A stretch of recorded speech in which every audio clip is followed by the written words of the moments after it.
मुख्तार के नाम पर जमीनों को गिरा दिया गया, घरों को गिरा दिया गया। अतीक के नाम पर जमीनों को गिरा दिया गया, घरों को गिरा दिया गया, जमीनों को कब्जा कर लिया गया। याद रखो, जमहूरियत की सबसे बड़ी ताकत तुम्हारी बिल्डिंगें नहीं है, तुम्हारे पैसे नहीं है, तुम्हारी जमीनें नहीं है। अगर बिल्डिंग और पैसा सबसे बड़ी ताकत होता तो उत्तर प्रदेश में मुख्तार और अतीक से मजबूत कोई सियासतदान नहीं था। क्या हुआ?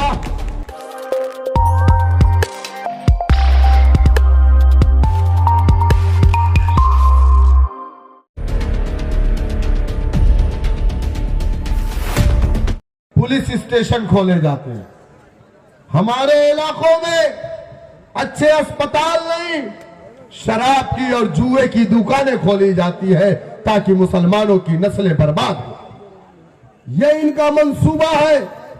और इस मंसूबे को किसने बनाया है?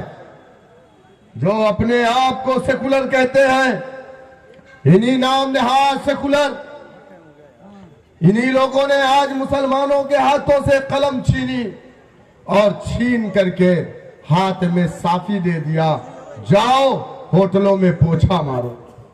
आप मुंबई जाइए, होटल में जाएंगे, किसी होटल में, बाबू कहां के रहने वाले हो? भैया हम तो उत्तर प्रदेश के रहने वाले हैं, हम गोंडा के हैं, हम बरेली के हैं, हम मुरादाबाद के हैं, हम अलीगढ़ के हैं, हम फिरोजाबाद के हैं। नाम नहाज सेकुलर चपरासियों,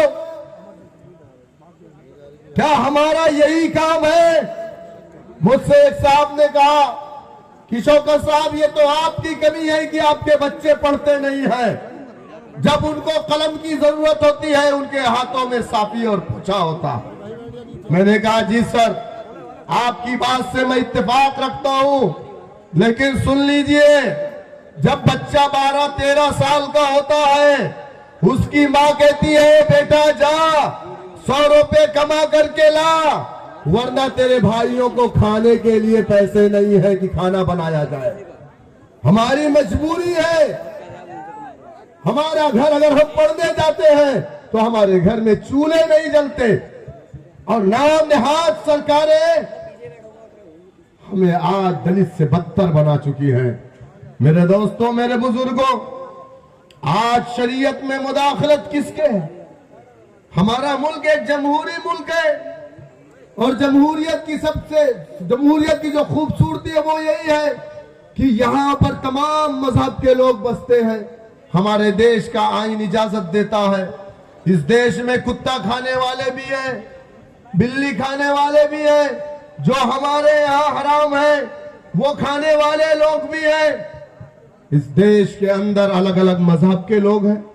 जाटव समाज अपने यहाँ शादियों में ब्राह्मण को नहीं बुलाता, इनसे सवाल नहीं किया जाएगा जाटव समाज क्या खाएगा, ब्राह्मण समाज क्या खाएगा, उनसे सवाल नहीं किया जाएगा।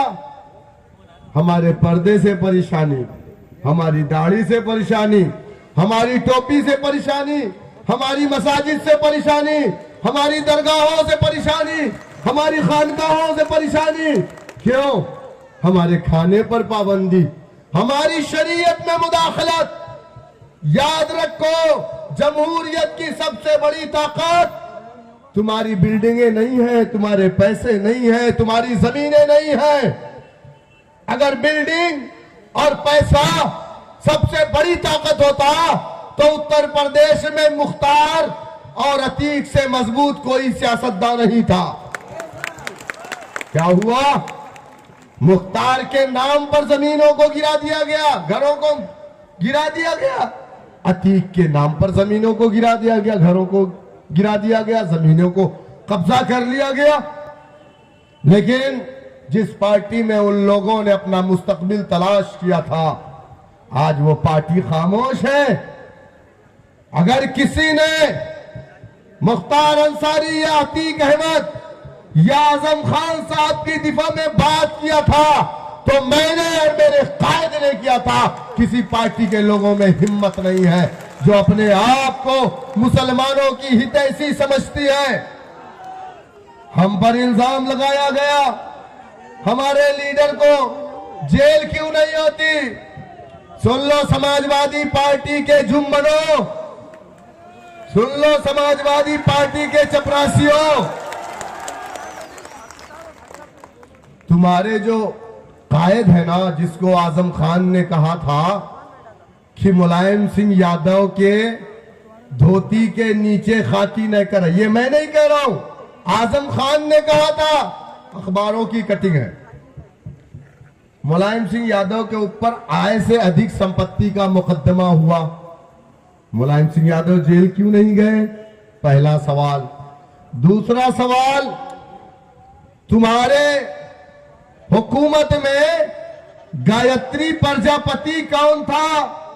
समाजवादी पार्टी के चपरासियों, जिसकी एक साल में 500 गुना दौलत बढ़ गई थी। कौन सी मशीन लगी थी और कहां है वो? जेल की सलाखों में है। आय से अधिक संपत्ति का मुकदमा मुलायम सिंह पर।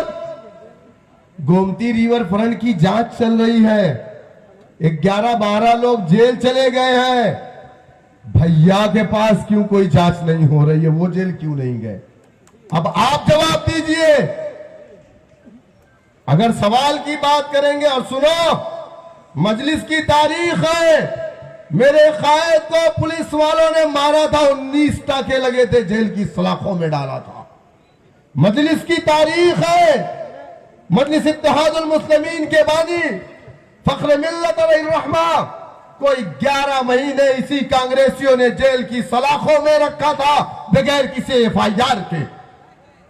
और आप कहते हो हमारे फ्लोर लीडर जनाब अकबरुद्दीन ओवैसी साहब को 45 दिन जेल में रखा गया।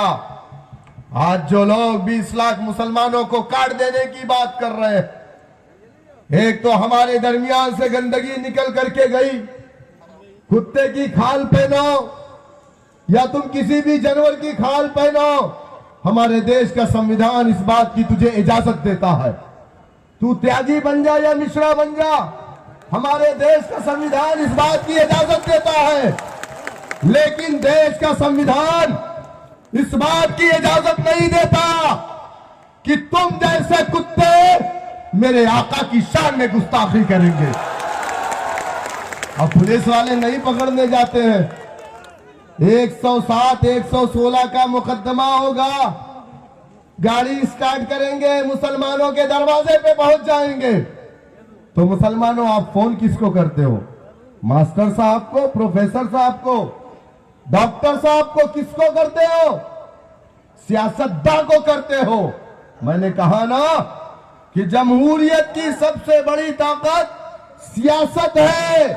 अगर आज बीजेपी के वो जोकर बाहर हैं जो हमारे आका की शान में गुस्ताखी करते हैं, तो उसकी सिर्फ और सिर्फ एक वजह है कि उनके ऊपर उनकी पुष्टपनाही कौन कर रहा है? सियासी जमात कर रही है। लेकिन आप बताइए, 27% जेल की सलाखों में, 14% देश के अंदर, ये नाइंसाफी के खिलाफ अगर मेरे कायद बोलते हैं तो तुम कहते हो बीजेपी की बी टीम है। ना बोला जाए, खामोश रहे, कौन बोलेगा?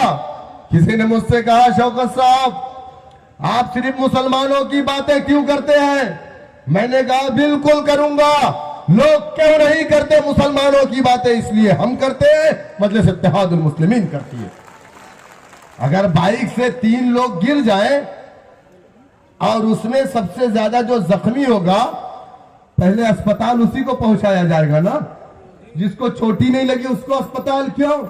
तो सच्चर कमेटी, रंगनाथ मिश्रा कमीशन की रिपोर्ट है, मुसलमान दलित से बदतर अपनी जिंदगी को गुजार रहा है। हम आवाज नहीं उठाएंगे तो कौन आवाज उठाएगा? क्योंकि कुरान ने कहा इन्नमल मुमिनून इख्वा, मेरे आका ने कहा तुम मुसलमान एक जिस्म वाहिद की तरह हो। अगर बरेली का मुसलमान तड़पेगा, लखनऊ का मुसलमान उस तड़प को महसूस नहीं करेगा। मेरे आका ने कहा वो मेरा उम्मती नहीं है।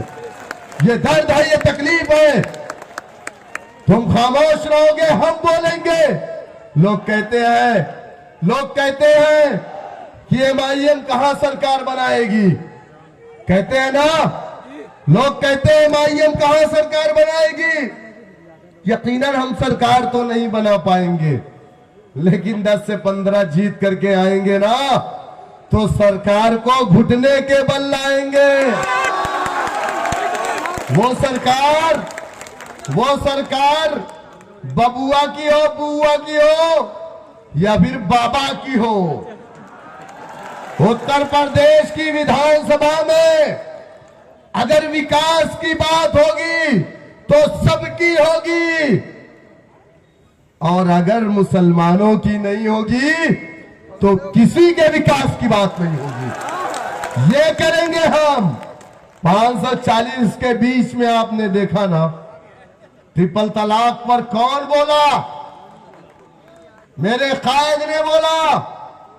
मेरे कायद मजलिस इत्तेहादुल मुस्लिमीन के मेंबर ऑफ पार्लियामेंट हैं, इसलिए मुसलमानों के मसाइल पर, दलितों के मसाइल पर, पिछड़ों के मसाइल पर मजलिस इत्तेहादुल मुस्लिमीन आजादी देती है तुम्हें उन मजलूमों के खिलाफ आवाज उठाना जिनके साथ जुल्म हो रहा। उन्नाव पे कौन बोला? फैसल को मार दिया था, याद है ना? तरकारी बेचने वाला फैसल पुलिस कस्टडी में मार दिया गया। सब खामोश, कोई फैसल नाम नहीं लिखता। अखिलेश यादव नहीं गए, गोरखपुर में गुप्ता जी को मार दिया। अखिलेश यादव 20 लाख का चेक दिए और फैसल को मारा गया, नाम भी नहीं लिए। मैं भाग करके गया, मेरे कायद ने कहा गड़बड़ हुई है, जाओ, और जाकर के मैंने मजलिस इत्तेहादुल मुस्लिमीन की जानिब से 1 लाख रुपए की इमदाद की। इसी हापुड़ के अंदर पिलखुआ में कासिम कुरैशी को मारा गया गाय के नाम पर। 3 बेटियां उसकी यतीम हो गई, उसकी बीवी बेवा हो गई, छोटी छोटी बच्चियां। किराए के मकान में रहता था कासिम। समीउद्दीन बचाने गए, जिनकी उम्र 70 साल थी, मार दिया। उनकी पसली को तोड़ दिया, हाथ को तोड़ दिया, पैर को तोड़ दिया। इस जुल्म के खिलाफ अगर मजलिस इत्तेहादुल मुस्लिमीन बोलती है तो कहते हो चुप हो जाओ, तुम बीजेपी की बी टीम हो। यही ना मेरे दोस्तों, मेरे बुजुर्गों, अल्लाह सुब्हानहू तआला ने इस दुनिया में हमें क्यों भेजा? क्यों भेजा? अल्लाह ने कुरान में फरमाया, वमा खलक़तुल जिन्न वल इंसा इल्ला लियअबुदून। हमने इंसानों और जिन्नातों को अपनी इबादत के लिए पैदा किया है। तो इबादत सिर्फ नमाज पढ़ लेना नहीं है, यकीनन नमाज फर्ज है। सिर्फ ज़कात दे देना इबादत नहीं है, यकीनन साहिब हैसियत पर ज़कात देना फर्ज है।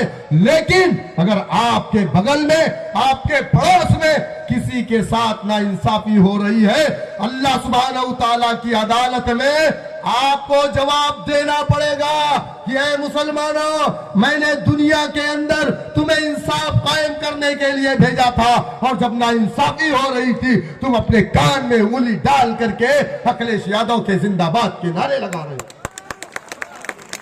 हम उसी नाइंसाफी के खिलाफ हैं, और हमें तो हमारे बड़ों ने कहा, बुजुर्गों ने कहा, कुरान ने कहा, तुम्हारा अमीर कहां से हो? तुम में से हो, तुम्हारा परचम हो, और तुम्हारी अपनी जमात हो। और हमारा देश का जो संविधान है हमें इस बात की इजाजत देता है, मुसलमानों उठो और इन तमाम नाम निहाद सेकुलर पार्टियों की गुलामी को छोड़िए। जीत हार का फैसला अल्लाह सुब्हानहू तआला करता है। अल्लाह फरमाता है, मैं जिसको चाहूंगा मुल्क की हुक्मरानी दूंगा। अल्लाह ने नमरूद, फिरौन, शद्दाद को दुनिया के अंदर बादशाहत दी। यूसुफ अलैहिस्सलाम को कुएं से निकाल करके अल्लाह ने मिस्र का बादशाह बनाया। मेरे दोस्तों, मेरे बुजुर्गों, जमहूरियत में आपका अपना झंडा, अपना डंडा, अपना लीडर नहीं तो आपकी कोई आवाज नहीं। दलितों ने अपना डंडा, अपना झंडा बनाया, यादव ने अपना डंडा, अपना झंडा बनाया। आज सरकारी नौकरी में, थाने में, बदन पे अच्छी वर्दी इनके है। सरकार हम आप कहाँ है?